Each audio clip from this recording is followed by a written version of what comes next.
প্রেক্ষাপটে আপনার অনুভূতি? নিশ্চয়ই। নমস্কার, আমি মল্লার তালবাদ্য শিল্পী এবং সুরকার মল্লার ঘোষ। সঙ্গে আমার সহধর্মিণী মল্লিকা, কবি, বাচিক শিল্পী এবং অভিনেত্রী মল্লিকা ঘোষ। আজকে একটা অসাধারণ প্রাপ্তি হলো। সারা সকাল জুড়ে আমরা আজকের রাধা স্টুডিওতে পলাশ বৈরাগী, স্বনামধন্য আন্তর্জাতিক খ্যাতিসম্পন্ন চিত্র পরিচালক পলাশ বৈরাগীর অনবদ্য একটা সৃষ্টি দেখলাম।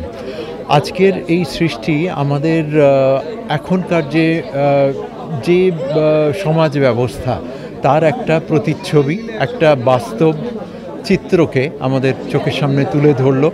এবং এই বাস্তব চিত্র যত দেখানো হবে এখনকার প্রজন্মের কাছে, তত আমরা উন্নতির পথে, উত্তরণের পথে যাব। এই জন্যে, কারণ যে দুর্ঘটনাগুলো ঘটে থাকে তার থেকে যেন এখনকার প্রজন্ম বেরিয়ে আসতে পারে, তার একটা জীবন্ত দলিল আমরা দেখলাম। এবং এই ছবির গানের দৃশ্যগুলি এবং গানের রচয়িতা যারা গান করেছেন, অনবদ্য তাদের কাজ হয়েছে। আমি একজন সঙ্গীত শিল্পী হিসেবে তাদের অভিনন্দন জানাই।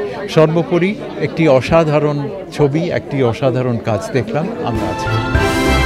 ভয় নয়, আপোষ নয়, শুধু সত্য খবর পরিবেশনার প্রত্যয়।